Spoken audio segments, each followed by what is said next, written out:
পীর আব্দুল কাদের জিলানীকে কবর থেকে তুলে এনে দোয়া করালে দোয়া কবুল হবে এ কথার গ্যারান্টি নাই। ভারতবর্ষের খাজা মাইনুদ্দিন চিশতিকে মাহফিলে বসিয়ে যদি দোয়া করো তোমার ব্যাপারে দোয়া কবুল হবে কিনা এই ব্যাপারে কোনো গ্যারান্টি নাই। কিন্তু তোমার মা, যে মায়ের মুখ দিয়ে লালা পড়ে, তোমার ঘরে বৃদ্ধা মা আছে বিছানায় প্রস্রাব পায়খানা করে, তোমার বাবাটা অশিক্ষিত, তুমি আজকে কলেজ ভার্সিটিতে পড়ে বড় শিক্ষিত হয়েছ, তোমার বাবা তোমাকে লালন পালন করতে গিয়ে মানুষের জমিনের মাটি কাটতে কাটতে কামলা দিতে দিতে আজ মেরুদণ্ডের হাড্ডিটা বাঁকা হয়ে গিয়েছে। আল্লাহ নবী বলেন তোর ঘরে বাপ আছে মানে জান্নাতের দরওয়াজা আছে।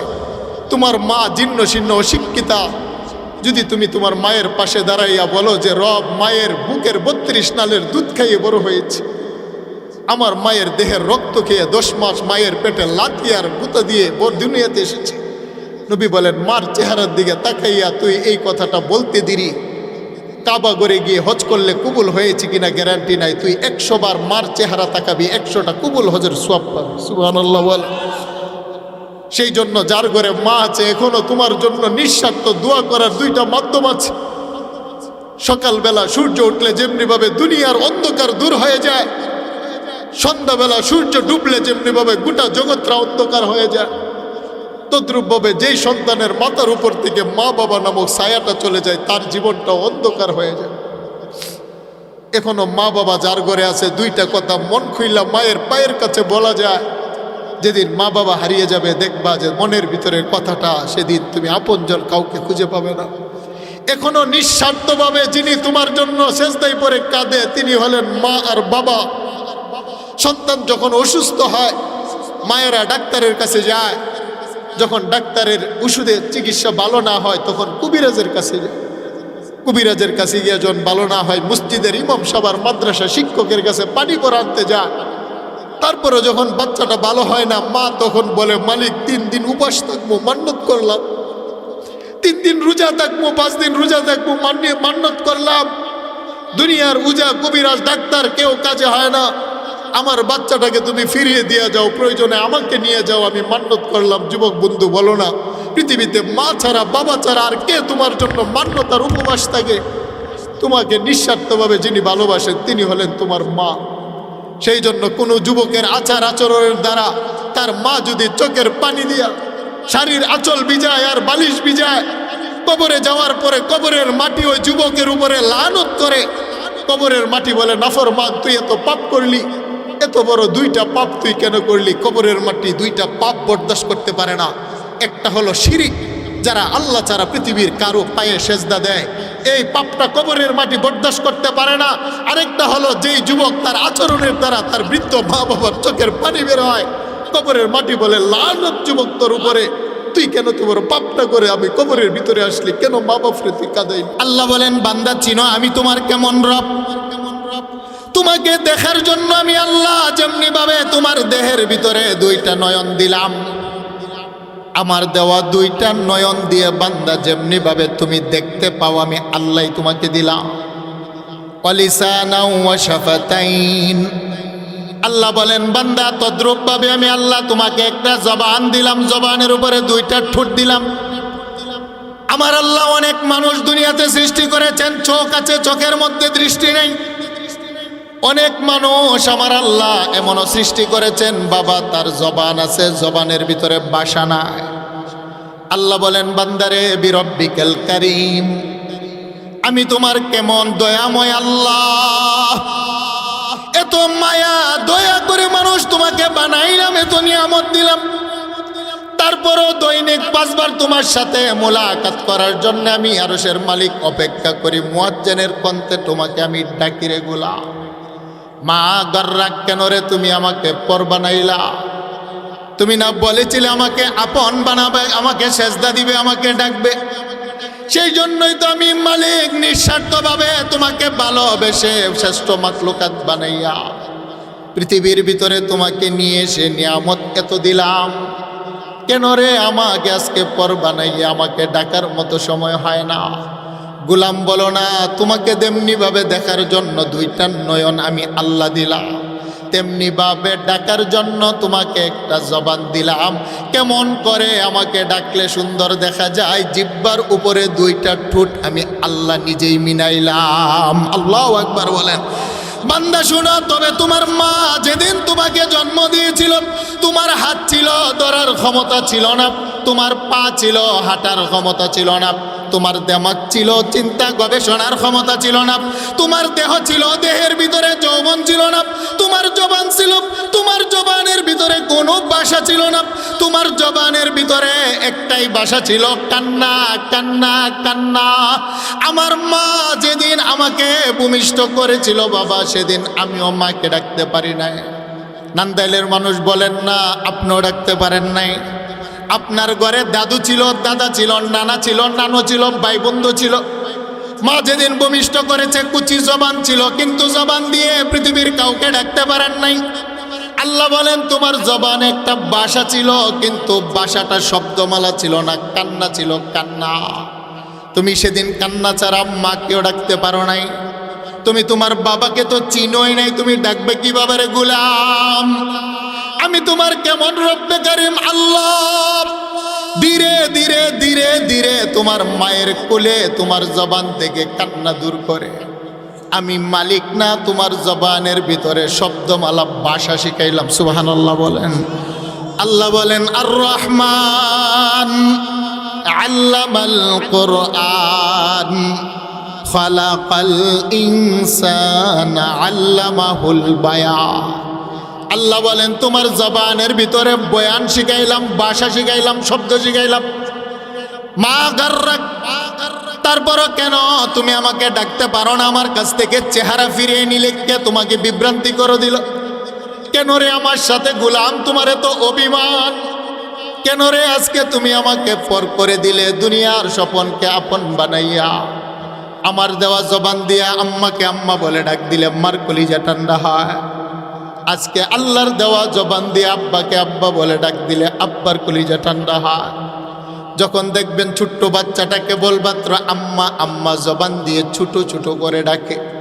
মা জনম দুঃখিনী প্রথম দিন যেদিন বাচ্চারা মুখ দিয়ে আম্মা ডাকটা শুনে, সমাজের ভিতরে দেখবেন মানুষে মিষ্টি বিলায়।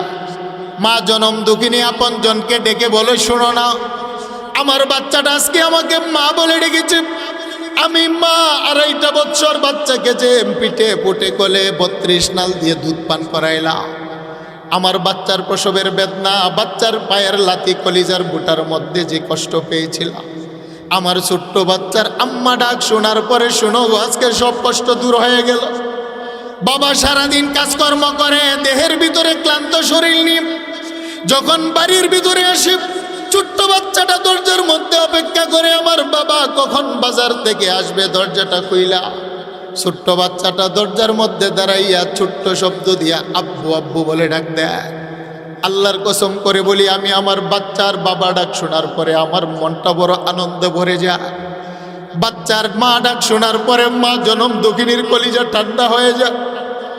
আল্লাহ বলেন আমার দেওয়া জবান দিয়ে বন্ধুকে ডাকো, তোমার বন্ধু বড় খুশি হয়। আল্লাহর দেওয়া জবান দিয়ে প্রিয়তমা বিবিকে ডাকলে বিবি বড় খুশি হয়। আল্লাহর দেওয়া জবান দিয়ে দুনিয়ার নেতা নেত্রীকে স্যার স্যার বলে ডাকলে তারা বড় খুশি হয়। আল্লাহ বলেন গোলাম জবান দিলাম আমি আল্লাহ, জবানের ভিতরে ভাষাও দিলাম আমি আল্লাহ। তবে শুনো রে, তোমার মা বাবা স্ত্রী সন্তান তোমার জবানের ডাক শুনে যতটা না খুশি হয়, আমার কোনো একটা গোলাম বান্দা বান্দি, তবে আমাকে ডাকার জন্য চিৎকার দিতে হবে না, আমাকে ডাকার জন্য উঁচু জায়গায় দাঁড়াতে হবে না, আমাকে ডাকার জন্য কাউকে সাক্ষী রাখতে হবে না, আমাকে ডাকার জন্যে বান্দা উজুও লাগে না। পৃথিবীর যেই কোনো প্রান্ত থেকে যেই কোনো মুহূর্তে সুখে হও দুঃখে হও কষ্ট হও সুস্থ হও, বান্দা আমার দেওয়া জবান নাড়াইয়া যদি আমাকে আল্লাহ বলে একটা ডাক দাও, তোমার জবানের ডাক শুনে আপনজন যতটা না খুশি হইবে, আমি মালিক তোমার জবানের ডাক শুনে তাদের চাইতো 70 গুণ বেশি খুশি হয়ে যায়।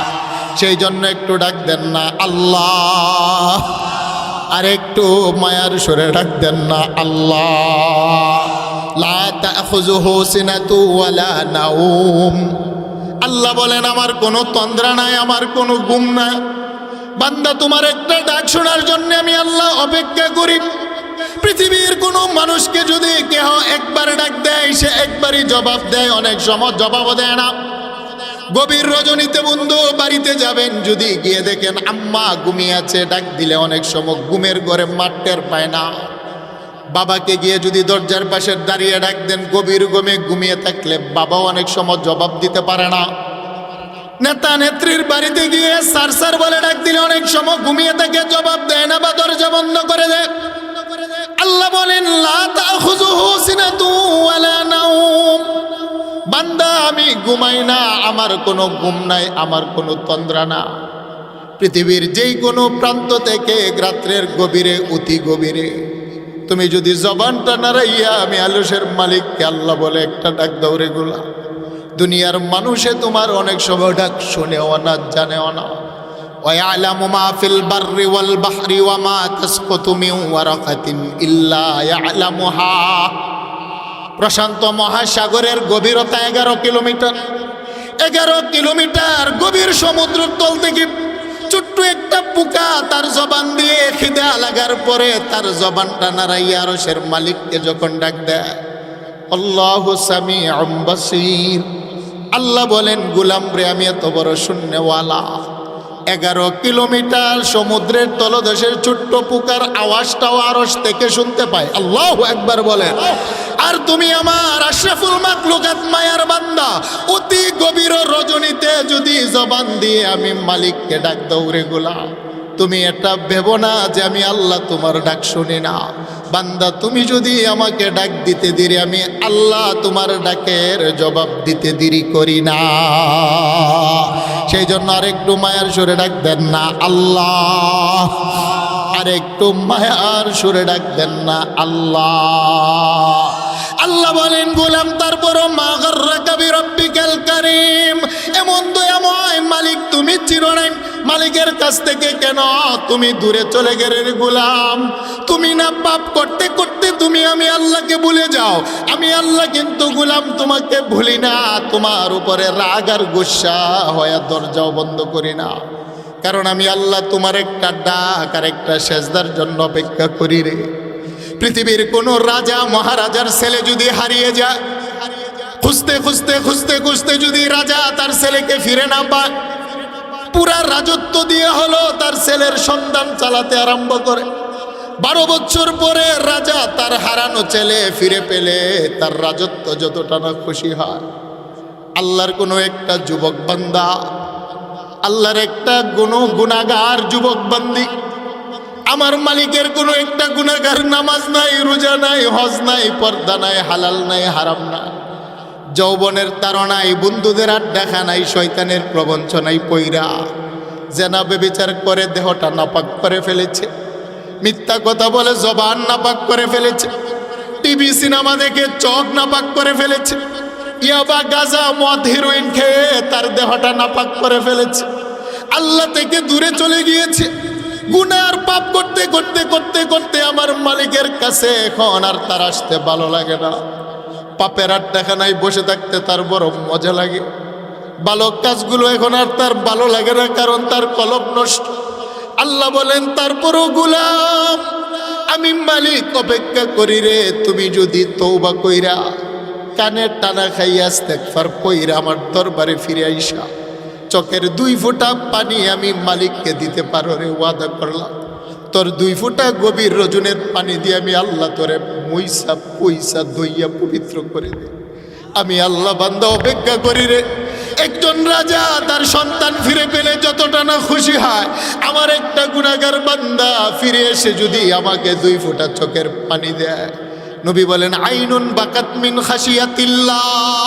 হে উম্মত শোনো না, তুমি যে সকালবেলা পাপ করো তোমার পাপের কারণে জাহান্নামের আগুন জ্বলে, তুমি দুপুরবেলা পাপ করো পাপের কারণে জাহান্নামের আগুন জ্বলে রে। রাত্রের বেলা পাপ করো পাপের কারণে মালিকের জাহান্নামের আগুন জ্বলে। তোমার জাহান্নামের আগুন জমজমের পানি দিলেও নিবে না, তোমার জাহান্নামের আগুন আবে হায়াতের পানি দিলেও নিবে না, তোমার গুনাহগার পাপের জাহান্নামের আগুন হাউজে কাউসারের পানি দিয়ে আল্লাহ নিভাবেন না। আইনুন বাকাত মিন খাশিয়াতিল্লাহ। যেই বান্দা পাপ করার পরে সে বুঝতে পারে আমি অপরাধী, আমি বড় গুনাহগার জাল, অতঃপর মালিকের দরবারে দরজা বন্ধ করে যদিও গভীর রজনীতে চোখ থেকে 2 ফোঁটা পানি ফালাইয়া বান্দা যদি বলে মালিক আমি বড় অপরাধী, নাফরমান করেছি, আল্লাহর নবী বলেন তুই 200টা চোখের পানি তোর চোখ থেকে বের হয়ে নাকের ডগায় আসতে দেরি হয় রে, আমার মালিকের 7টা জাহান্নামের আগুন নিবাতে তোর জন্য আল্লাহ দেরি করে না। আল্লাহ বলেন মা গাররাকা বিরাব্বিকাল কারীম, এমন দয়াময় মালিক দেখে তুমি কেন দূরে রয়েছো রে গোলা? আরে পৃথিবীর মানুষ অপরাধ করলে তার জন্য দরজা বন্ধ হয়ে যায়। মার সাথে সন্তান অপরাধ করলে অনেক সময় মা দরজা বন্ধ করে দেয়, বাবার সাথে অপরাধ করলে বাবা দরজা বন্ধ করে দেয়, নেতা নেত্রীর সাথে অপরাধ করলে নেতা নেত্রী দল থেকে বহিষ্কার করা দেয়।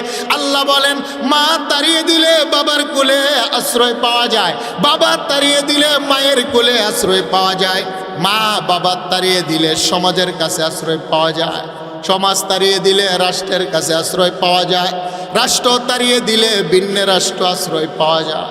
আল্লাহ বলেন গোলাম তুমি সকালবেলা, দুপুরবেলা, রাত্রেবেলা দরজা বন্ধ করে বন্ধুদের আড্ডাখানায় তুমি যে পাপ করো, গুনাহ করো, আমি আল্লাহ দেখি জানি, তারপরও রাগ আর গুসা হইয়া তোমার জন্য দরজা বন্ধ করি না। কারণ কি জানোনি?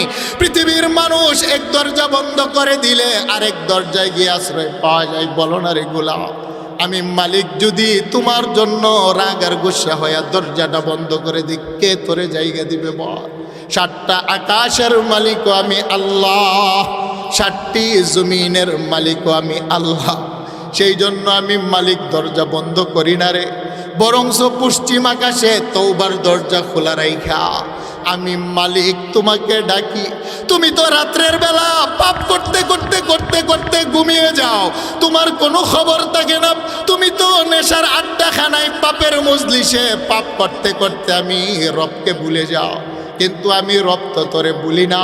সেই জন্য বুখারী শরীফের হাদিস, ইমাম বুখারী হাদিস উল্লেখ করলেন আমার আল্লাহ গভীর রজনীতে প্রথম আকাশের মধ্যে সে গুনাহগার বান্দাকে উদ্দেশ্য করে আল্লাহ ডাকে, বান্দারে হাল মিন সাইলিন, হাল মিন মুস্তাগফিরিন, হাল মিন তাইবিন। আচনে কোনো বান্দা সারাদিন পাপের মধ্যে লিপ্ত ছিলে রে, তুমি উন্মাদ ছিলে, আমাকে ভুলে গিয়েছিলে। এখন দেখো তোমার বন্ধু বান্ধব, সমাজ, গাছের পাখিগুলো পর্যন্ত ঘুমিয়ে আছে রে, রাস্তার বেওয়ারিশ কুকুরটা পর্যন্ত আপন জায়গায় ঘুমানো, গর্তের পিপিলিকা সেও তার বাসার ভিতরে খুঁজে ঘুমিয়ে আছে। আচনে কোনো বান্দা আমি মালিক তোকে একান্তভাবে ডাকি রে, হাল মিন তাইবিন। তুই যদি গুনার কথা স্মরণ করে ঠোঁটটা নাড়াইয়া তওবা করো, আমি আল্লাহ ওয়াদা করেছি তওবা করতে দেরি আমি আল্লাহ তোকে মাফ করতে দেরি করব না।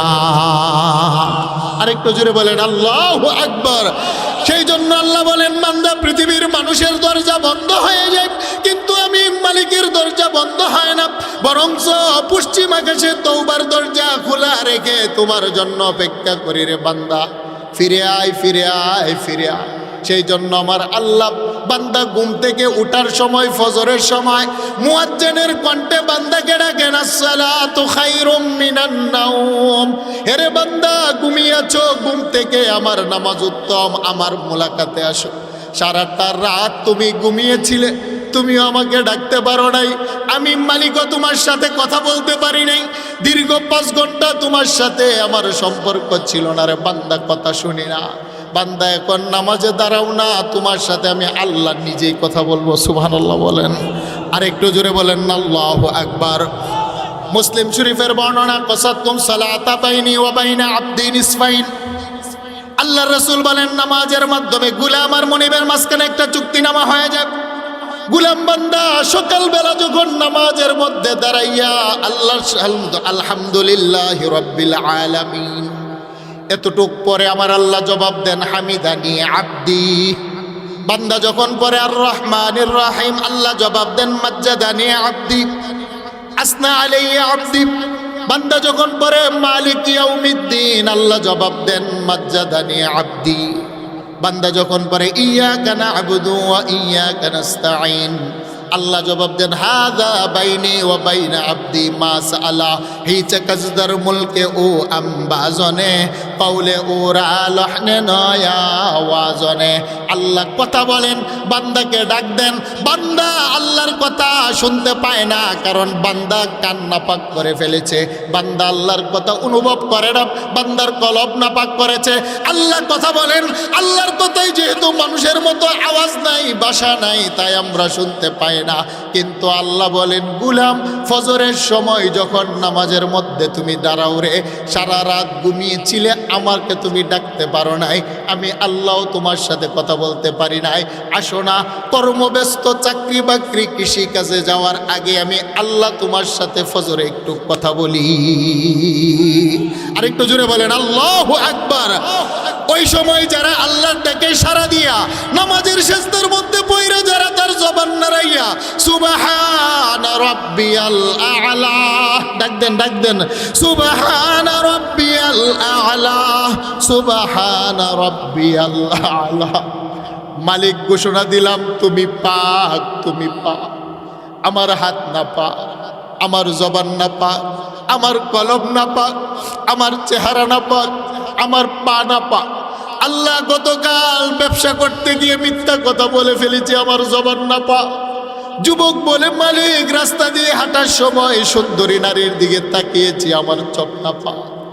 যুবকটা বলে মালিক তাসের আড্ডাখানায় পরে তাস খেলেছি, আমার হাত না পাক।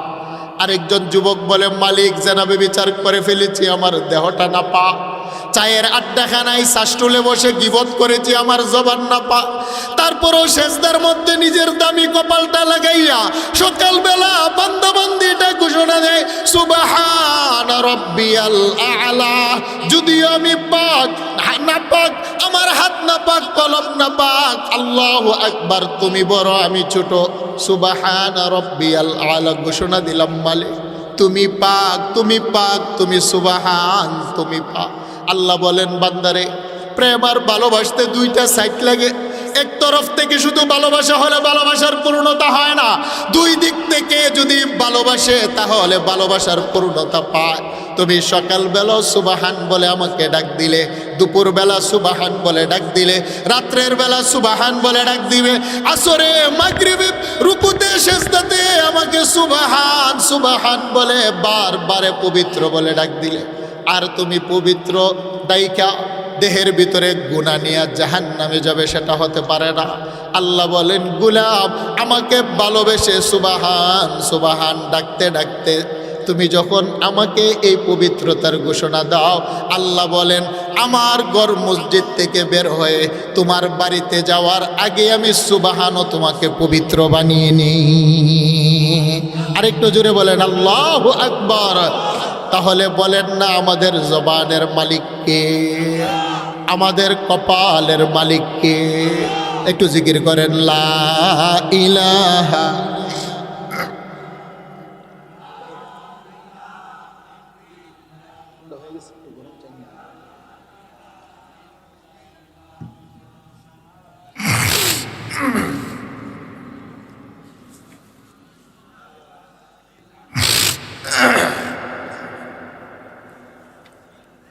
আপনাদের কষ্ট হচ্ছে?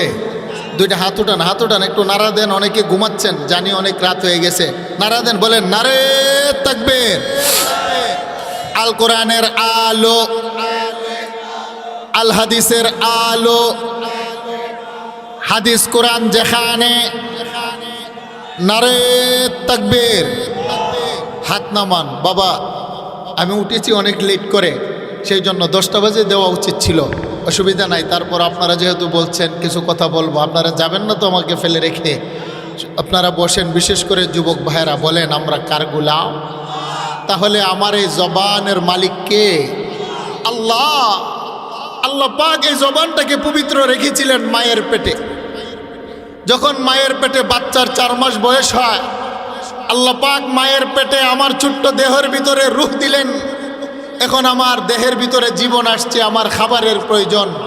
আল্লাহ বলেন বান্দা তোমার কুচি জবানটার ভিতরে মায়ের ঋতুস্রাবের রক্ত আমি লাগাইনি, তোমার জবানটাকে আমি পবিত্র রেখেছি। তোমাকে লালন পালন করার জন্যে তোমার নাবি আর মায়ের নাবির সাথে সংযোগ করে মায়ের দেহের রক্ত খাইয়ে তোমাকে বড় করেছি, তারপরে তোমার জবানের ভিতরে নাপাক লাগতে দেয় নাই। সুবহানাল্লাহ বলে। কিন্তু আজকে দুনিয়াতে এসে আমাদের যুবক বন্ধুগুরা যৌবনের তাড়না ইয়াবা খায়, আজ ফেন্সিডিল খায়, আজ শরাব খায়, আজ মদ খায়, আজ মিথ্যা কথা বলে, আজকে সুদের ব্যবসা, সুদের টাকা খায়, আজকে ঘুষের ব্যবসা আমদানি করে ঘুষ খায়, আজকে গীবত আর শিকায়েত করে হারাম খেয়ে আল্লাহর দেওয়া পবিত্র আমানতের জবান বান্দা নষ্ট করে নাপাক করে ফেলেছে। তাই আল্লাহ বলেন, মা গাররাকা বিরব্বিকাল কারীম, বান্দারে তুমি ওয়াদা করেছিলে জবান দিয়ে ডাকবে, তাই তো মালিক মায়ের পেটেও তোমার জবানটাকে পবিত্র রেখেছিলাম, কারণ আমি আল্লাহ পাক, তোমার জবানটাকে পাক রেখেছি, পাক জবান দিয়ে আমাকে ডাকবে। আজকে তুমি কেন রে আমার কাছ থেকে দূরে চলে গিয়ে শয়তানের প্রবঞ্চনায় পড়ে জবানটাকে তুমি নাপাক করে ফেলেছ? বান্দা, তারপরও তুমি ফিরে আসো, ওয়াদা করেছি যদি তোমার চোখের 2 ফোঁটা পানি তুমি আমাকে দিতে পারো, 2 ফোঁটা পানি দিয়ে তোমাকে পুনরায় পবিত্র করে দিব। বলেন সুবহানাল্লাহ। আরেকটু জোরে বলেন আল্লাহু আকবার। সেই জন্য বান্দা যখন দিনের শুরুতে আল্লাহর ডাকে সাড়া দিয়ে সেজদায় পড়ে যখন সুবহান বলে ডাকতে আরম্ভ করে, আল্লাহ বলেন, গোলাম তোমার আর আমার মাঝখানে কোনো পর্দা থাকে না। তুমি যদিও সেজদা দাও মাটিতে, তুমি তো মনে করছো তোমার কপাল লাগিয়েছো মাটিতে। আল্লাহ বলেন, না, যদিও তোমার কপাল লাগে মাটিতে, তোমার কপালের একটা ছাপ পরে আমার আরশে আউজিমে। সুবহানাল্লাহ বলেন না? আরেকটা জোরে বলেন আল্লাহু আকবার। সেই জন্য আবারও বলেন না আল্লাহু আকবার। আল্লাহ বলেন, ইয়া আইয়ুহাল ইনসানু মা গাররাকা বিরব্বিকাল কারীম। তাই আমার আল্লাহ মানুষকে বড় ভালোবেসে বানাইয়া মানুষকে জবান দিলেন। আমার আল্লাহ জবানের প্রশংসা শুনতে মনে চায়। মানুষকে কলব দিলেন, আমার আল্লাহ মানুষের কলবে ভালোবাসা নিতে মনে চায়। আমার আল্লাহ মানুষকে কপাল দিলেন, আমার আল্লাহ কপালের সেজদা চায়। সেই জন্য বান্দা যখন তার কপাল দিয়ে মানুষকে সেজদা দেন, আমার আল্লাহ জিব্রাইল ফেরেশতার মজলিসের ভিতরে বান্দাকে দেখাইয়া আল্লাহ নিজে আনন্দ পান। বলেন সুবহানাল্লাহ। আল্লাহ বলেন, জিব্রাইল তুমি তো নিষেধ করেছিলে, আমাকে পরামর্শ দিয়েছিলে আমি যেন বান্দা না বানাই। দেখো না, বান্দা বানাইলাম মাঘ মাসের ঠান্ডা পানি দিয়া, আরামের ঘুম হারাম করে বান্দা উজু কইরা, আমি মালিকের সেজদা দিয়া বান্দা তৃপ্তি পায় আর মজা পা। জিব্রাইল ওয়া বিইজ্জাতি ওয়া জালালি ওয়া কারামি, আমার বরত্বের কসম, আমার ইজ্জতের কসম, আমার বান্দার দেহের ভিতরে ফজর থেকে জোহর পর্যন্ত যত গুনাহের দাগ লেগেছে, জোহরের সেজদা দেওয়ার কারণে মাঝখানের গুনাহ মাফ করে দিলাম। আল্লাহু আকবার বলেন। আবার আসর থেকে মাগরিব পর্যন্ত, মাগরিব থেকে আশা পর্যন্ত, এশা থেকে ফজর পর্যন্ত জীবন সংসার করতে গিয়ে বান্দার দেহে যত গুনাহ লেগেছে রে, আল্লাহ বলেন, জিব্রাইল সাক্ষী থাকো, 5 বার সেজদা দেওয়ার কারণে আমি বান্দা ও মাঝখানের সমস্ত গুনাহগুলো মাফ করে পবিত্র বানিয়ে দিলাম। তাহলে বলেন না, আমাদের সেজদা নিতে চাই কে? সেই জন্যই তো আমার আল্লাহ মানুষের কপালটাকে নিজ হাতে বানাইলেন। ওয়া বানাইনা ফাওকাকুম সাবআন শিদাদা। আল্লাহ বলেন, তোমাদের মাথার উপরে 7টি আকাশকে মজবুত করে বানাইলাম। দেখো রে বান্দা, আকাশ বানাতো আমি আল্লাহ তোমার মতো প্রেম ভালোবাসা নিজের হাত দিয়া বানাই নাই। ওয়া ইলাস সামাই কাইফা রুফিআত, আকাশগুলাকে বড় উঁচু করে বানাইলাম, সেখানেও তোমার মতো মায়ের হাত দিয়া বানাই নাই। খুলিকাতিল মালাইকাতু মিন নূর, আবু দাউদের বর্ণনা, আল্লাহ রাসূল বলেন, ফেরেশতাকে আমার আল্লাহ বানাইলেন নূর দ্বারা, সেখানে আমার আল্লাহ নিজের হাত দিয়া বানান নাই। ওয়া খালাকাল জান্না মিন মারিজিম মিন নার, জিন জাতিকে আল্লাহ বানাইলেন আগুন থেকে, সেখানেও নিজের হাত দিয়া বানান নাই।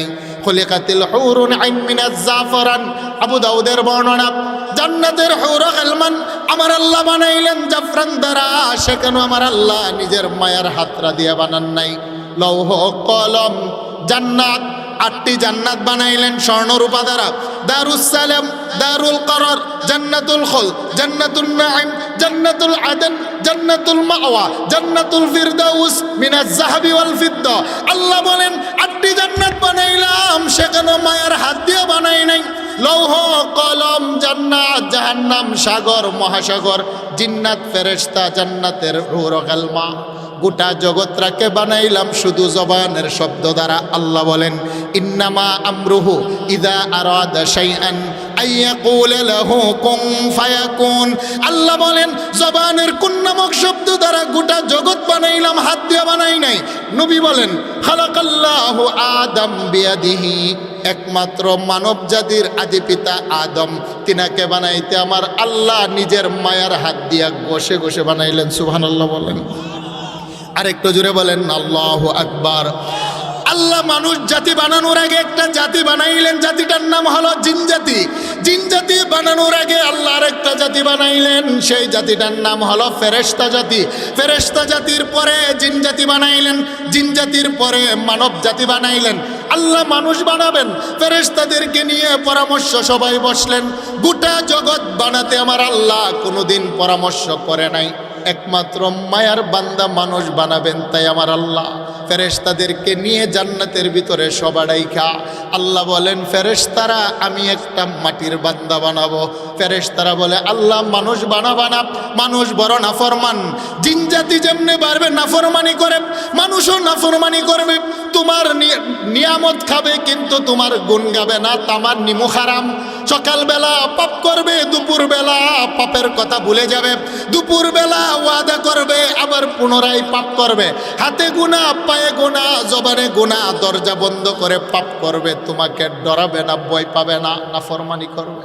আল্লাহ বলেন জিব্রাইল ক্বালা ইন্নী আ'লামু মা লা তা'লামুন, আমি সিদ্ধান্ত নিলাম রে মাটি থেকে মানুষ বানাবো, তবে আমি আল্লাহ যেটা জানি ফেরেশতা তোমরা কিন্তু সেটা জানো না। তুমি জিব্রাইল তোমার কোনো গুনাহ নাই, তুমি নিষ্পাপ মাসুম, তোমাদের ভিতরে কোনো গুনাহের মাদ্দাই নাই। আমি এমন একটা বান্দা বানাবো, বান্দা গুনাহ করবে, আমাকে ভালোবাসবে, আবার আমাকে বই করে চোখের পানিও ফেলবে। যেমনি ভাবে আমি একটা নাম হলো রহমান, আমি মায়া করি। আমার একটা নাম হলো রাজ্জাক, আমি তাদেরকে খাবার দেই। আমার একটা নাম হলো খালেক, আমি বানানেওয়ালা। আমার একটা নাম আছে রে হলো গাফফার আর গাফুর। গুনাহ যদি বান্দা করেও ফেলে, গাফফার নামের উসিলায় গুনাহগার বান্দাকে আমি আল্লাহ মাফ করে দেব। আরেকটু জোরে বলেন আল্লাহু আকবার। আল্লাহ বলেন জিব্রাইল মাটি এনে দাও, আমি এখন নূর দ্বারা মানুষ বানাবো না, আমি আগুন দ্বারাও মানুষ বানাবো না। জান্নাতের হুর কালমান বানিয়েছি জাফরান দ্বারা, সেটা দ্বারাও মানুষ বানাবো না। তিরমিজি শরীফ টাইটেল জামাতের মধ্যে পড়ানো হয় জিলদে সানি। নবী বলেন ইসরাফিল মাটি নিতে পারে নাই, মিকাইল সেও মাটি নিতে পারে নাই, জিব্রাইল তিনিও মাটি নিতে পারে নাই। আজরাইল পৃথিবীর মধ্যে একটা থাবা দিলেন, আবিয়াত, আসওয়াদ, আহমার, লাল মাটি উঠাইলেন, কালো মাটি উঠাইলেন, সাদা মাটি উঠাইলেন, নরম মাটি, গরম মাটি, 5 প্রকারের মাটি নিয়ে জান্নাতের ময়দানে আজরাইল রাইখা বলে মালিক মাটি তো আনলাম, কি করবা? হাদিসে কুদসি আমার আল্লাহ 2টা হাত মাটির খামিরার উপরে রাখলেন। আল্লাহু আকবার বলেন।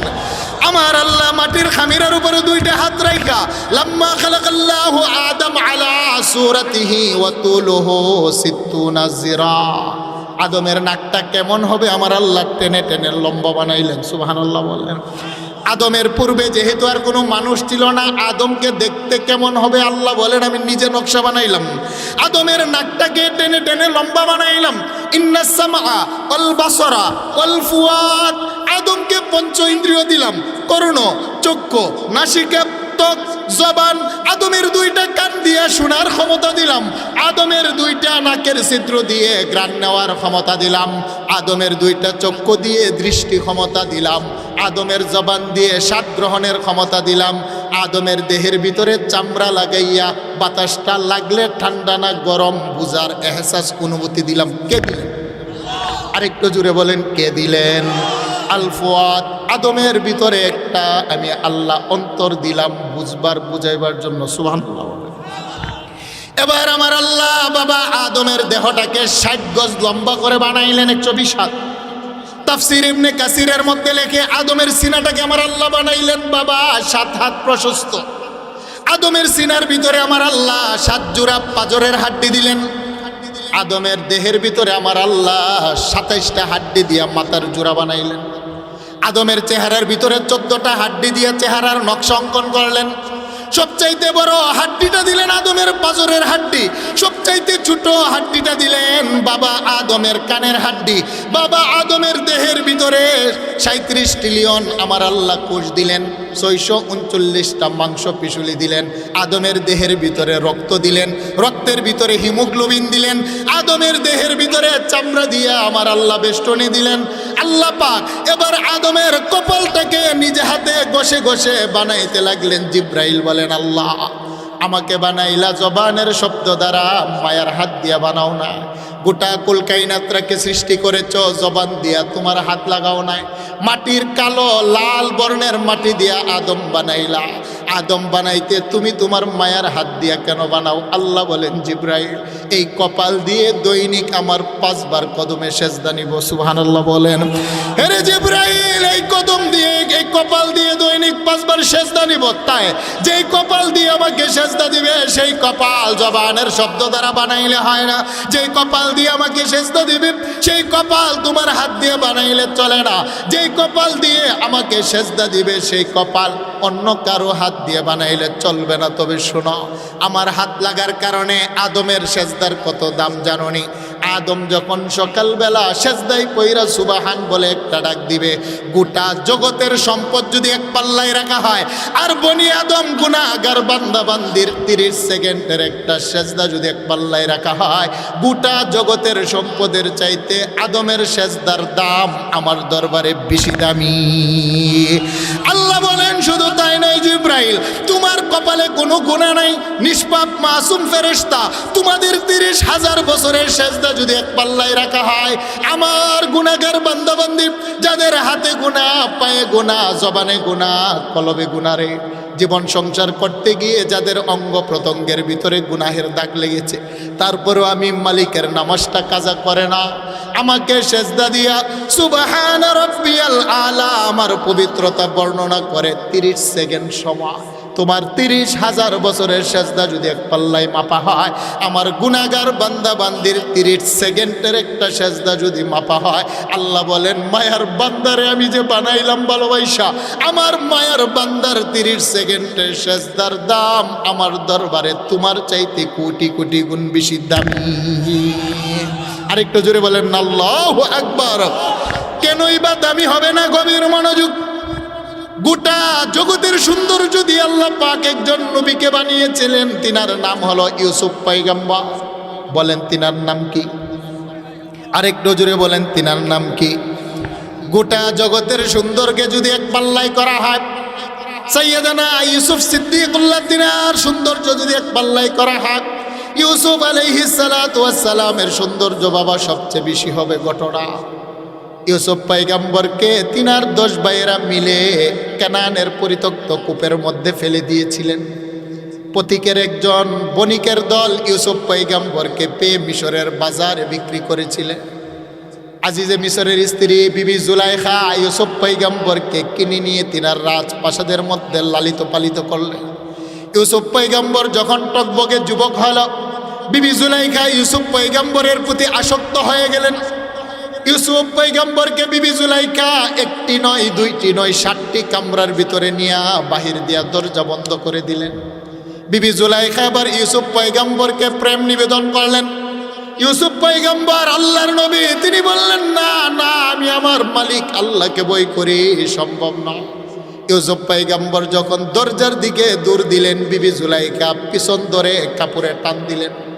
আল্লাহর কুদরতে 7টি দরজা খুলে গেল। বিবি জুলাইখা মিশরের আদালতের ভিতরে বলতে লাগলেন, ইউসুফ আমার ঘরে প্রবেশ করেছে, অথচ ইউসুফ প্রবেশ করে নাই, ইউসুফকে প্রবেশ করানো হয়েছে। এখন সাক্ষী কে দিব? নবীর ব্যাপারে এত বড় কথা। দুলনার ভিতরে একটা বাচ্চা ছিল, ছোট্ট বাচ্চা। ছোট্ট বাচ্চাটা দৃশ্যটা দেখেছিলেন। ওই বাচ্চাটা আজিজে মিশরের আদালতের মধ্যে দাঁড়িয়ে ইউসুফ পয়গম্বরের পবিত্রতার সাক্ষী দিয়েছেন। সুবহানাল্লাহ। ইউসুফ আলাইহিস সালাতু ওয়াস সালামের জামানায় যখন দুর্ভিক্ষ দেখা দিল, তিনি মিশরের খাদ্যমন্ত্রী। একদিন তিনি নিজ হাতে মানুষদেরকে গম বন্টন করতেছেন। বাবা, হাজার হাজার যুবক যুবতী নারীরা ইউসুফ পয়গম্বরের কাছ থেকে তারা রিলিফের মাল গম নিচ্ছেন। একটা যুবক দূরে দাঁড়াইয়া ইউসুফ পয়গম্বরের দিকে তাকিয়ে আছেন। ছেলেটা দূর থেকে দাঁড়িয়ে বলে, ইউসুফ পয়গম্বর, আমাকে আপনি 2 কিলো গম দিয়েছেন, এই 2 কিলো গম দিয়ে আমার সংসার চলবে না, আমাকে আরো কিছু বাড়িয়ে দেন। ইউসুফ পয়গম্বর আরো 2 কিলো ধরেন দিলেন। যুবকটা দিল, পয়গম্বর এই 4 কিলো গম দিয়ে আমার হবে না, আমাকে আরো কিছু বেশি দেন। ইউসুফ পয়গম্বর বলল, যুবক, তোমাকে যদি বারবারে দিতে থাকি অন্যরা তো বাগে কিছুই পাবে না। এবার যুবকটা বলে, ইউসুফ নবী, আপনি আমাকে চিনেননি, আমি কে? সুবহানাল্লাহ বলেন। ইউসুফ নবী বলে, যুবক রে, কে তুমি? পরিচয় দাও, নাইতে চিনব কিভাবে? যুবকটা বলে, পয়গম্বর স্মরণ করুন জুলাইখার চক্রান্তের কথা। জুলাইখা যেদিন 7টা দরজা বন্ধ করে পিছন দিয়ে আপনার পাঞ্জাবি ছিঁড়ে ফেলেছিল, আমি কিন্তু সেদিন আদালতের মধ্যে দাঁড়াইয়া কুলের বাচ্চাটা আপনার ব্যাপারে পবিত্রতার সাক্ষ্য দিয়েছিলাম। আমার সাক্ষ্যের ভিত্তিতে সেদিন আপনাকে ক্ষমা করা হয়েছিল। ইউসুফ, মনে পড়ে কিনা? আমি হলাম সেই যুবক, আজকে বড় অভাবের সংসার, তাই আপনার কাছে কিছু সাহায্য চাই। ইউসুফ পয়গম্বর বলে, কারা ছড়ে? এই ছোট্ট বালকটা দুলনার মধ্যে থেকে সেদিন আদালতে আমার পবিত্রতার বর্ণনা সাক্ষ্য দিয়েছিল। যাও যাও, তার সাথে কোনো হিসাব নাই, বিনা হিসাব তোমাকে 1 কেজি 2 কেজি নয়, তোমাকে 100 মণ গম দিলাম। বলেন সুবহানাল্লাহ। আমার আরশের মালিক ডাক দিয়া বলে, ইউসুফ, ছোট্ট একটা দুধের বাচ্চা তোমার জীবনে একবার প্রশংসা করার কারণে তুমি যদি অন্যদের তুলনায় 100 মণ গম তাকে দিতে পারো রে ইউসুফ, আমার যে বান্দাবান্দি দৈনিক 5 বার সেজদায় পইরা সুবহান বলে বলে আমাকে 100বার 1000 বার পবিত্রতার ঘোষণা দেয়, বলো না আমি আরশের মালিক, আমার বান্দাবান্দাকে কি দেওয়া উচিত? ইউসুফ শোনো, তোমাকে একবার পবিত্রতা বলে ডাক দেওয়ার কারণে তুমি যদি 100 মণ গম দিতে পারো, আল্লাহ বলেন, ইউসুফ, আমার বান্দাবান্দি সারাদিন যদি সেজদায় পইরা দৈনিক 5 বার অল্প সময় দিয়ে আমাকে সুবহান বলে পবিত্রতার বর্ণনা দেয়, আমি আল্লাহ 8টা জান্নাত ইন্তেকালের পরে তাদেরকে দিয়ে দেব। আরেকটু জোরে বলেন আল্লাহু আকবার। সেই জন্যই তো আল্লাহর নবী বলেন, শোনো, ইন্নাল্লাহা লা ইয়ানজুরু ইলা সুওয়ারিকুম ওয়া আমওয়ালিকুম ওয়ালাকিন ইয়ানজুরু ইলা কুলুবিকুম ওয়া আ'মালিকুম। বান্দারে, আমার আল্লাহ মানুষের চেহারা দেখে মূল্যায়ন করেন না, সম্পদ দেখে বিচার করেন না। আমার আল্লাহ যেটা দেখেন, ওয়ালাকিন ইয়ানজুরু ইলা কুলুবিকুম ওয়া আ'মালিকুম, আমার আল্লাহ মানুষের কলব দেখেন এবং আমল দেখেন। যার আমল যত সুন্দর, সে যদি গোলামের ছেলে গোলামও হয়, টাকা নাই, পয়সা নাই, বংশ নাই, চেহারা নাই, ডিগ্রি নাই, নাই কিছু না, আল্লাহ বলেন, বান্দা, তোর দাম আমার দরবারে এত বেশি হয় রে, তোর জন্য আকাশটাও ঠিক থাকবে, জমিনটাও ঠিক থাকবে, তুই একটা কালো গোলামের দাম আমার কাছে আমার কাবা ঘরের চাইতে বেশি দামি। আরেকটু জোরে বলেন আল্লাহু আকবার। আমার আল্লাহ যদি চামড়া দেখে বিচার করতেন, আমার আল্লাহ যদি মানুষের সম্পদ দেখে মহাব্বত করতেন, তাহলে হাবশার কালো গোলাম মসজিদের নববীর মুয়াজ্জিন হতেন না, হাবশার কালো গোলাম মক্কা বিজয়ের আজান দিতেন না।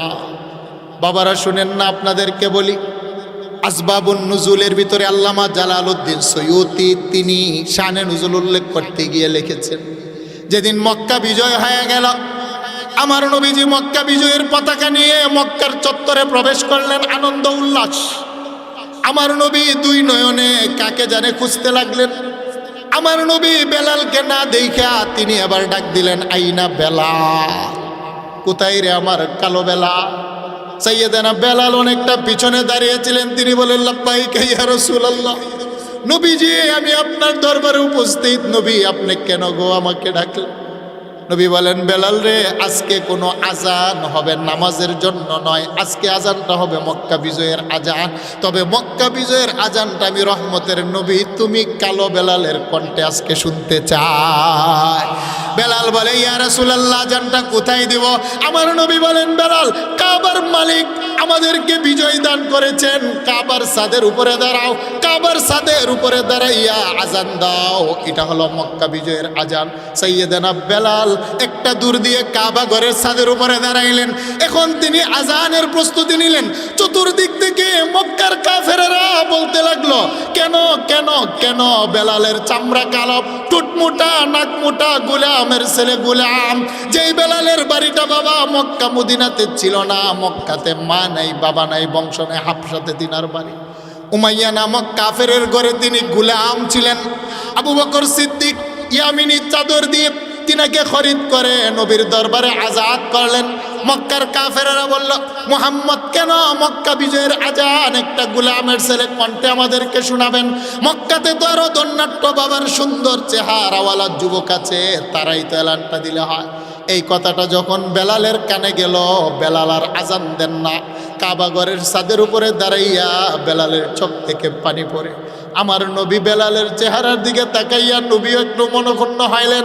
আরশের মালিক আমার আল্লাহ আর বিলম্ব করলেন না, সাইয়্যিদানা জিবরাইলকে দিয়া কুরআনুল কারীমের একখানা আয়াত নাজিল করলেন। আল্লাহু আকবার। ইন্না আকরামাকুম ইনদাল্লাহি আতকাকুম ইয়া রাসূলুল্লাহ ইয়া হাবিবাল্লাহ। নবী গো, দুনিয়ার মানুষের চামড়া দেখে, টাকা দেখে, বংশ দেখে মূল্যায়ন করে। আমি আরশের মালিক মানুষের চামড়া দেখি না, বংশ দেখি না, আমি আল্লাহ মানুষের ডিগ্রি দেখি না। আর এই চামড়া দেখে যদি আল্লাহ বিচার করেন, তাহলে তো মালিকের দরবারে আমি বলবো, মালিক কালো তুমি বানিয়েছো, সুন্দর তো তুমি বানিয়েছো। মায়ের পেটে তো আমাকে কালো আমার মাও বানাই নাই, বাবাও বানাই নাই, তুমি বানিয়েছো। সেই জন্য আল্লাহ বলেন, কালো চামড়াকে তোমরা ঘৃণা করবা না, কারণ কালো চামড়াটা আমি বানিয়েছি। আমার বান্দার নাক মোটা, ঠোঁট মোটা আমি আল্লাহ বানিয়েছি। আমার কাছে বান্দাটাকে দেখতে যেমন মায়া লাগে, তেমন করে আমি আল্লাহ মায়ের পেটে নিজ হাতে নকশাটা বানিয়েছি। আরেকটু জুড়ে বলেন আল্লাহু আকবার। সেই জন্য পৃথিবীর কেহ যেন আমার আল্লাহকে দোষারোপ করতে না পারে। আল্লাহ পাক চারটা কসম খাইয়া বলেন, ও তিনের কসম, ও জাইতুন, আল্লাহ বলেন জাইতুনের কসম, ও তুর সিনিন, আল্লাহ বলেন তুর পাহাড়ের কসম। যে পাহাড়ের উপরে দাঁড়াইয়া মুসা নবী আল্লাহর সাথে কথা বলতেন, আল্লাহ বলেন পাহাড়টার কসম খাইলাম। ও হাদাল বালাদিল আমিন, আল্লাহ বলেন নিরাপত্তার নগর মক্কা নগরীর কসম খাইয়া আল্লাহ বলেন আমার কসম খাওয়ার প্রয়োজন নাই। তারপরও তিনের কসম, জাইতুনের কসম, মক্কা নগরীর কসম, তুর পাহাড়ের কসম, চারটা কসম খাইয়া কথাটার গুরুত্ব বুঝাইতে গিয়ে আল্লাহ বলেন, কালো চামড়ার মানুষকে তোমরা ঘৃণা করবা না, যাদের হাতের আঙ্গুল 11টা তোমরা ঘৃণা করবা না, যাদের ঠুটমুটা তোমরা ঘৃণা করবা না, যাদের চোখ বেকা তোমরা ঘৃণা করবা না। আমি আল্লাহ ঘোষণা দিলাম রে, তার মায়ের 3টা রেহেমের ভিতরে 2 ফোঁটা নাপাক পানি দিয়া আমি আল্লাহ নিজ হাতে তাকে আমি আল্লাহই বানিয়েছি। লাকাদ খালাকনাল ইনসানা ফি আহসানি তাকওয়িম, আমার কালো কালো চামড়ার বান্দা বান্দি আমি কারিগরের কাছে গোটা জগৎটার চাইতে আমার কাছেই বড় সুন্দর। আরেকটা জোরে বলেন আল্লাহু আকবার। জিবরাইল নবীর দরবারে আয়াত নিয়ে আসলেন। কি আয়াত? ইন্না আকরামাকুম ইনদাল্লাহি আতকাকুম। আল্লামা জালালউদ্দিন সুয়ুতি আসবাবুন নুজুলের ভিতরে শানে নুজুল উল্লেখ করেছেন ঘটনা। তিনি বলেন, আমার আল্লাহ বলেন, নবী গো আপনি মনক্ষুণ্ণ হবেন না। দুনিয়ার মক্কার মানুষেরা বেলাল কালো গরিব বলে তারা উপহাস করে, ঘৃণা করেন। নবী হে, আপনি আমার বন্ধু, মক্কা বিজয়ের আজান আপনি বন্ধু যেমনি ভাবে জাহেদা সালেহা, সমাজের যে সমস্ত যুবকগুলো দেহের ভিতরে যৌবন থাকা সত্ত্বেও ইয়াবা খায় না, ফেন্সিডিল খায় না, মদ খায় না, বন্ধুদের আড্ডাখানায় পরে তারা জেনা ব্যভিচার করে না, যদি গুনাহ হয়েও যায় সাথে সাথে তওবা করে ফিরে আসে, যারা সুদ খায় না, ঘুষ খায় না, জুলুম করে না, মানুষের জমিনের আইল কাটে না, রাহাজারি করে না, মানুষের উপর অত্যাচার করে না, এমন একটা নামাজি রোজাওয়ালি নম্র ভদ্র মানুষ যদিও জমিনে গোলামের ছেলে গোলাম হয়, নবী বলেন আল মুকমিনু আকরামু আলাল্লাহি মিন বাযিল মালাইকা। গোলাম উম্মত শোনো না, তোমার মর্যাদা আল্লাহর নিকটে নূরের তৈরি বেগুনাহ মাসুম ফেরেশতার চাইতে বেশি দামি। আরেকটু জোরে বলেন আল্লাহু আকবার। আব্দুল্লাহ ইবনে ওমর রাদিয়াল্লাহু তাআলা আনহু হজ করতে গেলেন। বাইতুল্লাহ 60টি চক্কর দিয়ে উত্তর পাশে দাঁড়াইয়ে কাবা শরীফের গিলাফের দিকে তাকাইয়া তিনি আবেগে কথা বলেন, হেরে কাবা, তোমার এত দাম, তোমার এত মর্যাদা, তোমার মাঝে যে 1 রাকাত নামাজ পড়ে আমার আল্লাহ 1 লক্ষ রাকাত নামাজের সওয়াব দান করে। তোমার দিকে তাকিয়ে যে দোয়া করে আমার আল্লাহ সেই দোয়াই মঞ্জুর করেন। তুমি হলো মানব জাতির কেবলা কাবা, তোমার এত দাম, তবে তুমি জানো নি আমার নবীজির একটা গুনাহগার মুমিন উম্মতের দাম কত জানো নি রে কাবা ইয়াউমান ইলাল বাইতি আও ইলাল কাবা ফাকালা মা আ'যামাকা ওয়া আ'যামা হুরমাতাকা ওয়াল মুমিনু আ'যামু হুরমাতান ইনদাল্লাহি মিনকা।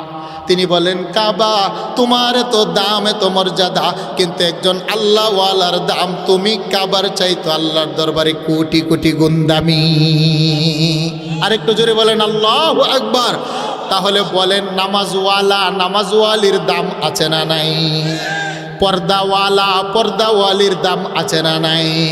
যে সমস্ত মা বোনেরা শ্বশুর শাশুড়ির সেবা করে, যে সমস্ত নারীরা স্বামীর সাথে ঝগড়া করে না, যে সমস্ত মা বোনেরা তার শ্বশুর শাশুড়ি আপনজনদের সাথে ঝগড়ায় লিপ্ত হয় না, যে সমস্ত নারীরা স্বামীর অগোচরে পরপুরুষের প্রতি আসক্ত হয় না, সমাজের যে সমস্ত যুবক বোনগুলো পরপুরুষের সাথে আসক্ত হয়ে অবৈধ কাজে লিপ্ত হয় না, এমন একটা মানুষের বাবা এত দাম। শুধু তাই নয়, আবু দাউদের বর্ণনা, নবী বলেন মা মিন মুমিনিন ইল্লা ওয়ালাহু বাবান বাবু ইয়াসআদু মিনহু আমাল ওয়া বাবু ইয়ানজিলু মিনহু রিজক ফাইযা মাতা বাকা আলাইহি। এমন একটা আল্লাহওয়ালা বান্দা বান্দি যদি মারা যায়, তার জন্য আকাশের মধ্যে দুটো দরওয়াজা আছে। সকালবেলা নামাজ পড়ে, কোরআন পড়ে, তাসবিহ পড়ে, জিকির করে, এইগুলো আল্লাহর আরশে যেই দরজা দিয়ে নিয়ে যায়, ওই দরজাটা কিয়ামত পর্যন্ত নামাজওয়ালা বান্দা বান্দির জন্য আল্লাহর দরবারে কাঁদে। আল্লাহু আকবার। সেই জন্য বলেন নামাজ লাগবে কি লাগবে না? যুবক বন্ধু বলেন নাম মাব্বার সেবা লাগবে কি লাগবে না? আল্লাহ বলেন ইয়া আইয়ুহাল ইনসানু মা গাররাকা বিরাব্বিকাল কারীম। সম্মানিত হাজিরিন, আমি একটা শব্দের উপরে আলোচনা করতেছি, আর যে দুই আয়াত পড়ছি এটার মধ্যে যেতেই পারি না, সময় চলে যাচ্ছে। তাফসীর বড় গভীর জিনিস। ভালো লাগতেছি না আপনাদের? কার কার একটু খারাপ লাগে? একটু হাত উঠেনছেন? হ্যাঁ, আপনারা চলে যাবেন। কোরআনের একটা আকর্ষণ আছে। তাফসীর হলো অত্যন্ত গভীর জিনিস, যত শুনতে চাবেন তত ভালো লাগবে, কিন্তু শোনার নাম ফায়দা নয়, আমলের নাম। ঠিক না? ঠিক কি বলেন? ঠিক কি না? যুবক বন্ধুরা অনেকে আছেন, বলেন আমাদের আমল লাগবে কি লাগবে না? এই আলোচনা করা, এত টাকা খরচ পয়সা করে আমাদেরকে দাওয়াত দিয়ে নিয়ে এসে এ বয়ান শোনানো, এটা স্বার্থ তখন হবে যদি আমার যুবকগুলো নেশা ছেড়ে দেয়। ঠিক না বেটি? আমার যুব সমাজ যদি পাপ ছেড়ে দেয়, আমার যুবক বন্ধুগুলো যদি আল্লাহওয়ালা হয়ে যায়, আমার যুবক বন্ধুগুলো যদি আজকের পর থেকে আর মা বাবাকে না কাঁদায়, আমার মায়েরা যদি আজকের পর থেকে আর পর্দা লঙ্ঘন না করে, তখনই হবে সার্থকতা। সেই জন্য যুবক বন্ধুরা, আপনাদেরকে একটা অনুরোধ করি, আম্মা আব্বা হলো পৃথিবীর বড় সম্পদ। কি বলেন? ঠিক না বেঠি? যদি কোনো সন্তান তার মাকে কষ্ট দেয়, তার আচার আচরণের দ্বারা, ব্যবহারের দ্বারা যদি তার মা রাত্রের গভীরে যদি বালিশ ভিজায় চোখের পানি দিয়ে, রব্বে কাবার কসম বলি, রিদার রব্বে ফি রিদাল ওয়ালিদ ওয়া সাখাতুর রব্বে ফি সাখাতিল ওয়ালিদ। নবীজি বলছেন উম্মত রে, তোর মা বাবা খুশি তো আল্লাহর আরশ খুশি, তোর মা বাবা নারাজ তো আল্লাহর আরশটা নারাজ। যুবক, তুমি মা বাবাকে কাঁদিয়ে কাবা ঘরের গিলাফে ধরে তওবা করলো, কাজ হবে না। মা বাবাকে কাঁদিয়ে সারা রাত তাহাজ্জুদের বিছনায় সেজদা পড়ে থাকলে কবুল হবে না। মা বাবাকে কাঁদিয়ে তুমি যদি সারা রাত রোজা রাখো, সারাদিন কাজ হবে না। তোমার মা যদি তোমার উপর খুশি হয়, মৃত্যুর সময় কালেমা নসিব হয়, আর তোমার মা যদি নারাজ হয়, তাহলে আমার আল্লাহর আরশও নারাজ হয়।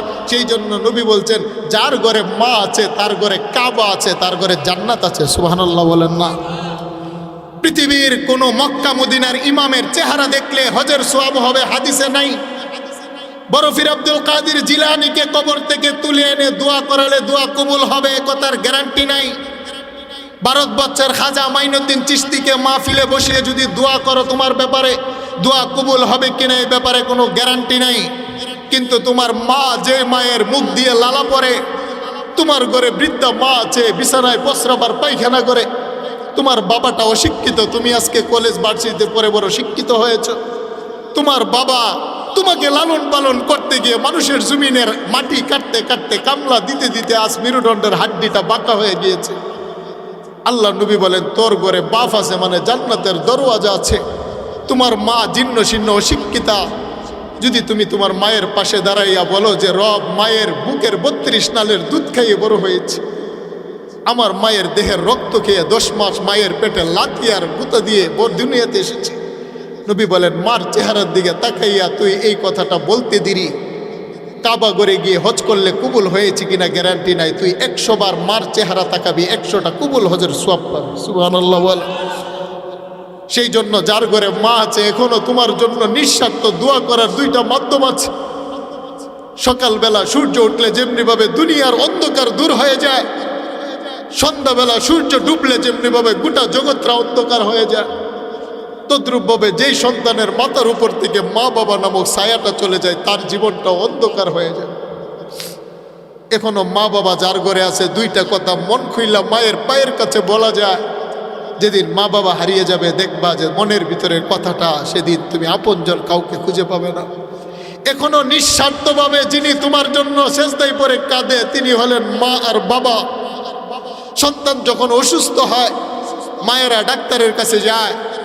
যখন ডাক্তারের ওষুধে চিকিৎসা ভালো না হয়, তখন কবিরাজের কাছে যায়। কবিরাজের কাছে গিয়ে যখন ভালো না হয়, মসজিদের ইমাম সাহেব, মাদ্রাসা শিক্ষকের কাছে পানি পড়া আনতে যায়। তারপরে যখন বাচ্চাটা ভালো হয় না, মা তখন বলে, মালিক 3 দিন উপাস থাকবো, মান্নত করলাম। 3 দিন রোজা থাকবো, 5 দিন রোজা থাকবো, মান্নত করলাম। দুনিয়ার উজা কবিরাজ ডাক্তার কেউ কাজে হয় না। আমার বাচ্চাটাকে তুমি ফিরিয়ে দিয়ে যাও, প্রয়োজনে আমাকে নিয়ে যাও, আমি মান্নত করলাম। যুবক বন্ধু, বলো না, পৃথিবীতে মা ছাড়া বাবা ছাড়া আর কে তোমার জন্য মান্যতার উপবাস থাকে? তোমাকে নিঃস্বার্থভাবে যিনি ভালোবাসেন, তিনি হলেন তোমার মা। সেই জন্য কোনো যুবকের আচার আচরণের দ্বারা তার মা যদি চোখের পানি দিয়া শাড়ির আঁচল ভিজায় আর বালিশ ভিজায়, কবরে যাওয়ার পরে কবরের মাটি ওই যুবকের উপরে লানত করে। কবরের মাটি বলে, নাফরমান, তুই এত পাপ করলি, এত বড় 2টা পাপ তুই কেন করলি? কবরের মাটি 2টা পাপ বরদাস্ত করতে পারে না। একটা হলো শিরিক, যারা আল্লাহ ছাড়া পৃথিবীর কারো পায়ে সেজদা দেয়, এই পাপটা কবরের মাটি বরদাস্ত করতে পারে না। আরেকটা হলো যেই যুবক তার আচরণের দ্বারা তার বৃদ্ধ মা বাবার চোখের পানি বের হয়, কবরের মাটি বলে, লানত যুবক তোর উপরে, তুই কেন তোমার পাপটা করে আমি কবরের ভিতরে আসলি, কেন মা বাপরে তুই কাঁদাইলি? কারণ মা বাবা হলো আল্লাহ পাওয়ার একটা সিঁড়ি, আর একটা হলো মাধ্যম। তুমি আর আমি যখন ঢাকা থেকে বাড়িতে আসি, আমার বিবি আমার শপিং ব্যাগের দিকে তাকায় যে কত বড় দামি 3 পিস এনেছি, কি লেহেঙ্গা এনেছি। আমার বাচ্চাগুলো তাকায়, আমার বাবা কতগুলো চকলেট এনেছে। আমার বন্ধুগুলো বলে, দোস্ত আজকে বিকালে নান্দাইল বাজারে গিয়ে রেস্টুরেন্টে খাবো, বিলটা কিন্তু তুই দিবি। আমার বন্ধু আমার পকেটের দিকে তাকা। তুমি বলো না, রবের কসম খায়া, তোমার মা তোমার হাতের ব্যাগে তাকায় না, পকেটে তাকায় না। মা কি বলে যে, বাবারে সকালবেলা বাসে ওঠার আগে তুই কি খাইছি? আমি মাও খাই না, অপেক্ষা আছি, তাড়াতাড়ি হাত মুখ ধুয়ে আয়। মা তোমার চেহারা দেখে তুমি হাজারো বিপদে পড়লে, যদি টাকা নাই পয়সা নাই মুসিবতে থাকো, মা বারবারে দরজার পাশে এসে জিজ্ঞেস করে, বলস না তোর চেহারাটা তো মলিন কেন? আমি মার তো ভালো লাগে না। সন্তান মুসিবতে পড়লে পৃথিবীর কেউ টের না পাইল, যিনি টের পায় আওয়াজ দিয়ে বলেন, তিনি কে? মা। মা আমার মা নয়, আমি জানি। আমি যখন হাটহাজারি লেখাপড়া শেষ করে মাস্টার্স কমপ্লিট করে, আমার উস্তাদ আল্লামা শাহ আহমদ শফি রহমতুল্লাহি আলাই, তিনি আমার বুখারীর উস্তাদ, হেফাজত ইসলামের যিনি আমির ছিলেন। আর আল্লামা জুনায়েদ বাবু নগরী, উনি হলেন আমার তাফসির ইবনে কাসির এবং মেশকাতের উস্তাদ। আমি যখন হাটহাজারি লেখাপড়া শেষ করি, আমার উস্তাদগণ পরামর্শ দিলেন, তুমি দেওবন্দে চলে যাও। আমি দেওবন্দে 3 বছর পড়েছি, ওখানে গিয়ে দাওরা দিয়েছি, ইফতা পড়েছি। আবার দেওবন্দ থেকে আসার পরে বাবুনগরী সাহেব বললেন, হুজুরে আবারও পড়তাম আমি ইবনে কাসির। হুজুরে বললো যে তুই আবার তাফসিরে ভর্তি হবি। দেওবন্দ থেকে এসে আবার হাটহাজারি উচ্চতর কোরআন গবেষণা করেছি, তাফসির। আমি যখন দেওবন্দে যাই, যাওয়ার 7 দিনের মাথায় আমার আম্মা ইন্তেকাল করে। আমি এখন সারা বাংলাদেশ ঘুরি, বাড়িতে যাই, হাজারো মানুষের চেহারা দেখি, কিন্তু মা জনম দুঃখিনীর চেহারা দেখতে পারি না।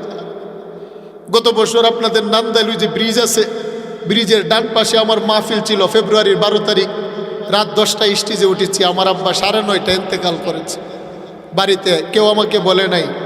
স্টেজ থেকে নেমে যখন মোবাইল খুললাম, দেখি হাজার হাজার ফোন আসতেছে। আমার বাতিজা ফেসবুকে লিখছে যে আমার দাদা ভাই ইন্তেকাল করেছে। আমি গিয়ে তারপরে পরের দিন জানাজা পড়েছি। হাজারো চেহারা দেখি বাবার মতো, কিন্তু আমার বাপরে তো আমি পাই না, আমি তো আমার মারে পাই না। বহু যুবক আছো, টাকা পয়সা এখন ইনকাম করো না, একটা দিন আসবে তোমার 2 হাতের টাকা হাজারো মানুষ খাবে, কিন্তু মা খাবে না। বা অনেকে এমন আছো যে আজকে টাকা ইনকাম করো, একটা দিন তুমি মার কাছ থেকে নিয়ে খরচ করতে, আজকে ইচ্ছে করলো তুমি মাকে দিতে পারো না।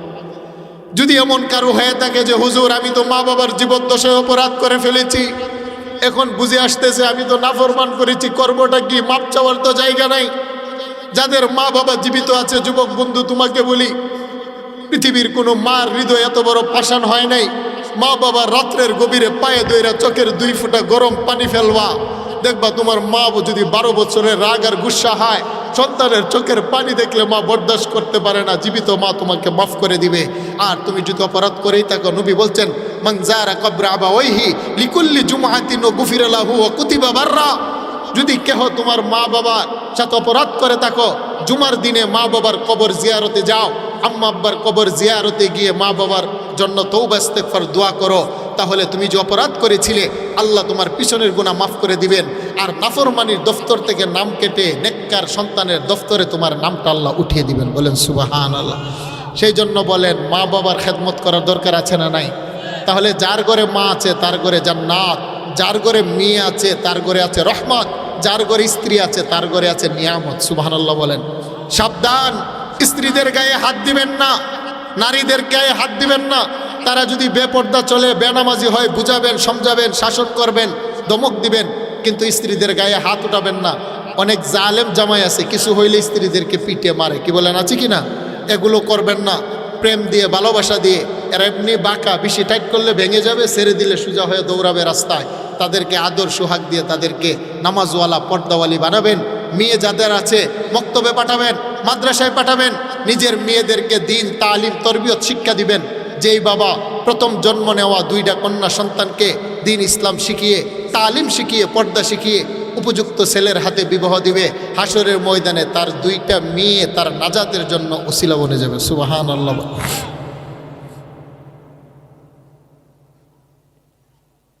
জি জি ইনশাল্লাহ। সম্মানিত হাজিরিন, আমি আর কথা দীর্ঘায়িত করব না, আমি অনেক দূরে যাব। আমি বসুন্ধরা জুমা পড়াই 300 ফিট, চলে যাব ঢাকা। জুমা পড়িয়ে আগামীকাল আমার প্রোগ্রাম হলো রংপুর।